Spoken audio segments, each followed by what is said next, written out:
Welcome back to Mrs. Sparsa's Reading in the Dark. We are reading Small Spaces by Katherine Arden, and we have permission from Scholastic to record and upload this read aloud. So, we are on chapter 7. But in the last chapter, the kids were all interested in Coco Zintner's question about the ghosts.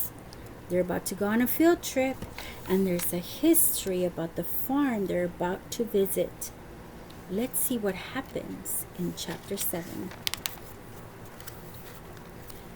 It was still raining by the time they got done with homeroom. Ollie had listened to the announcements with half an ear, fingers itching for her book.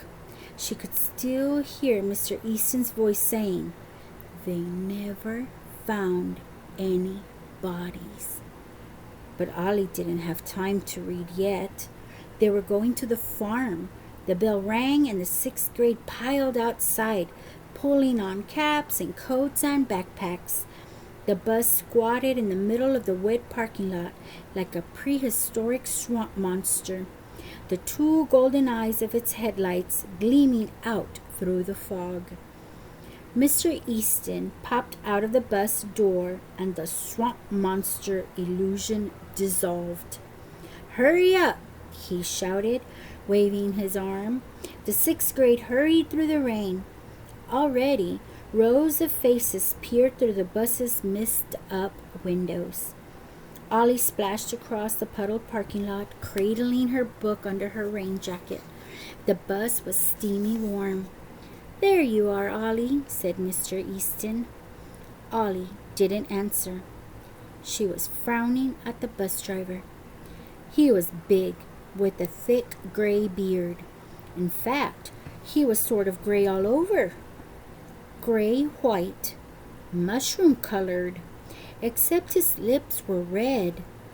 He gave her a shifting sideways grin. Ollie decided she didn't like his grin. "Where's Mrs. Hodges?" she asked. Miss Hodges was their usual driver. She had been driving Evansburg school buses forever. She would call students by their older siblings' names and sometimes ask Ollie, with a vaguely sympathetic tone, what she was reading. "Resting," said this bus driver. Ollie, for no reason at all, thought of the skeleton in the Brewster's attic lurching down the stairs. "Had to rest, did Miss Hodges?" "Ollie," said Mr. Easton, "first of all, be polite. Second of all, find a seat. It's time to go." "Mr. Jones, was it?" "Works on the farm. He very kindly volunteered to take over for Miss Hodges. Such beautiful misty weather. What an adventure we'll have today. Ollie, not being part walrus, did not like bad weather.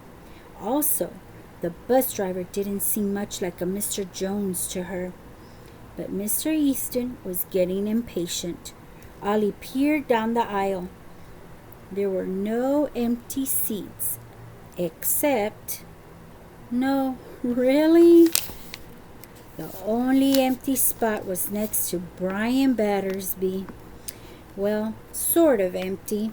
Even though Brian wasn't that big, he took up most of the seat, sprawling and joking with his two friends in front of him.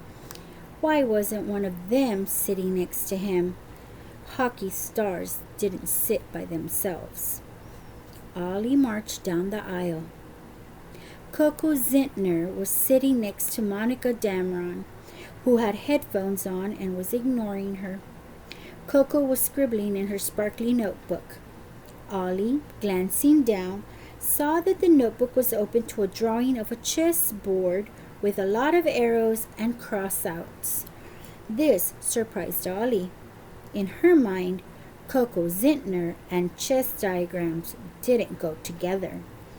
Ollie looked closer. Coco's drawing was a picture of an end game. the last few moves of a match. The white side was losing. Before she could stop herself, Ollie muttered, "White castle to h6 and mate in 5 moves." The new girl jumped, looked at her paper, then looked up at Ollie. A sunrise of open-mouthed delight dawned on her face. In fact, she looked so happy that it made Ollie feel snappish. "Obviously," she added. Snappish because of memory. Her mother had been a math professor at Evansburg College. She had taught Ollie math with games, multiplication, division, later algebra, and then geometry, symbols like magic spells written on the skin of the world. She would entertain Ollie on hikes by setting her a problem at the trailhead and asking for an answer at the top of the mountain. One night, Ollie had overheard her mom whisper to her dad, "Well, Olivia is better than I was at her age. Let's try her on music and chess. They often go with math." They had put the upright piano in the entryway of the egg, the only place it would fit, and Ollie had begun plinking out songs. They had given her a chess set, and Ollie still remembered the taste of triumph, the celebratory piece of apple pie on the evening she'd first beaten her mom without having been spotted a piece. But the piano had sat silent for nearly a year now, and Ollie's dad wasn't good at chess. Coco took no notice of Ollie's tone. "You play chess?" she said, shrill with delight. Ollie supposed Coco had a right to be surprised. Coco hadn't known Ollie before. Coco was so excited she had begun to wrinkle the paper on her lap. "Want to play? I don't have a set, but we can call it." "No," said Ollie. "But—" Coco dropped at once. She drooped. "Gotta go." Ollie beat a hasty retreat down the aisle of the bus and halted next to Brian. "Move," she said. Mike Campbell and Phil Greenblatt peered interestedly over the seat in front. Brian looked like he was trying extra hard to be cool. "What if I don't want to?" "Ollie Pop." That dumb nickname. Her ears burned. "Not my problem," Ollie retorted. "It's not my fault you're wider than you are tall." Mike and Phil laughed. Brian, to Ollie's surprise, suddenly slid over. Was it her imagination, or was he looking embarrassed too? "All yours," he said. Ollie sat down, keeping a suspicious eye on Brian. First he got her out of detention, and now he was... A thought struck her. "Did you save me a seat?" she asked. "What?" said Brian. He was definitely red about the ears. "No." She eyed him. He turned studiously to look out the window. Ollie stared and then shrugged. Let boys be a mystery for another day. There was the mystery of her book in front of her.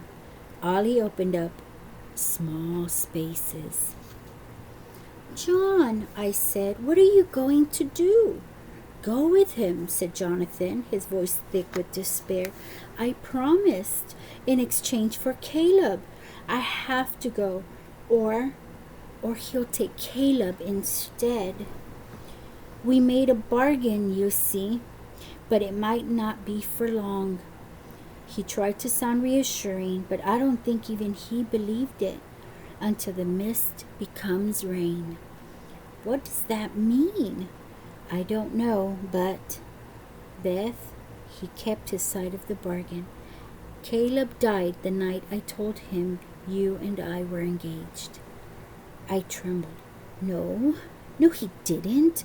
John, you're not thinking properly. Of course he didn't die. He came home. He came home 3 nights ago. Yes, said John, because the smiling man and I made a bargain. I think he knew he was getting the better end of the deal, and that is why he smiled. Caleb died 30 years ago, and now I have to go into the mist. What are you reading, Ollie? Asked Brian. Ollie looked up. Was Brian trying to be nice again? People's parents did sometimes tell their kids to be nice to that girl because you know what happened to the poor thing. The thought put a nasty edge in her voice when she answered, Are you blind? A book. Ah, said Brian. He angled his head to get a look at the book's cover. What book? I've never seen it before. Did you get it from the library? How would you know what's in the library? Ollie thought. It's called Small Spaces, she said, biting off each word. She lifted the cover to show him, which you could read for yourself if you could read. Usually one nasty remark was enough to put people off being nice. There was a small silence. Well, I only learned reeling and writing, Brian said conversationally to the top of her head. And then the different branches of arithmetic, ambition, distraction, uglification, and derision. What? Ollie knew where she'd heard that sentence before. She could feel her mouth sagging open in a way that she didn't think people did in real life. Mystery, ancient, and modern, Brian went on, leaning back in his seat, looking smug. With seaography, then drawing, but whoops, they forgot reading. Sorry to bug you. And with that, he leaned forward to join the conversation between Mike and Phil. Yeah, when he took that third shot and faked the goalie left, you might get to know characters in books, Ollie thought, but getting to know a human was an entirely different thing. She tried to keep reading, but couldn't. Her mom's voice was lodged in her brain too deeply to be forgettable. You were rude, Olivia, said her mother's voice. You judged him, and he didn't deserve it. Ollie told herself she didn't care. Yes, she did. She shut her book, a finger holding the page. It's about a girl named Beth, she said to Brian. She lives on an old farm called Smoke Hollow, sort of like Misty Valley. Then Ollie couldn't resist asking, Have you memorized Alice in Wonderland? Not really. Bits, said Brian, looking cautious, as though he were admitting to something too weird for a hockey star. I just like the words in that part. I can tell you most of Jabberwocky if you like, for all the good it will do you. He stopped talking. Ollie had stopped listening. She was looking past him, out through the curtains of rain. Who was that? A little boy in a brown coat, standing just at the edge of the cornfield? But his face was still and colorless. Who is that? Ollie said, pointing. Brian turned his head to follow her finger. I don't see anything. He looked like... No. What was she thinking? It was just a scarecrow in a suit. Ollie didn't like scarecrows.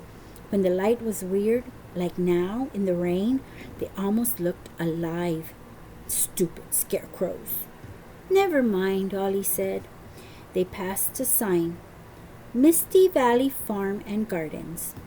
In the last moments before the bus rolled to a stop, Ollie paged back to the book's epigraph. Avoid large places at night. Ollie touched the words, wishing she understood. The sun was coming out. The rain had slowed to a drizzle. Thick, surprising sunbeams slanted through the clouds. The bus turned in the farm gate. They parked in a big gravel parking lot and the engine cut out. A few people had put down their windows when the rain stopped. The smell of cows and garlic floated in. The students filed off the bus. When she got to the front, Ollie glanced sideways toward the bus driver. To her surprise, he was gone. A tall woman was waiting at the bus door, directing the kids as they came off. She wore a plaid shirt and muddy boots. Ollie saw her and froze. Linda Webster, owner of Misty Valley Farm, was the woman from yesterday, the woman whose book Ollie had stolen. Wow. I wonder what happens next. Do you think the woman's gonna recognize Ollie too? Stay tuned for chapter 8.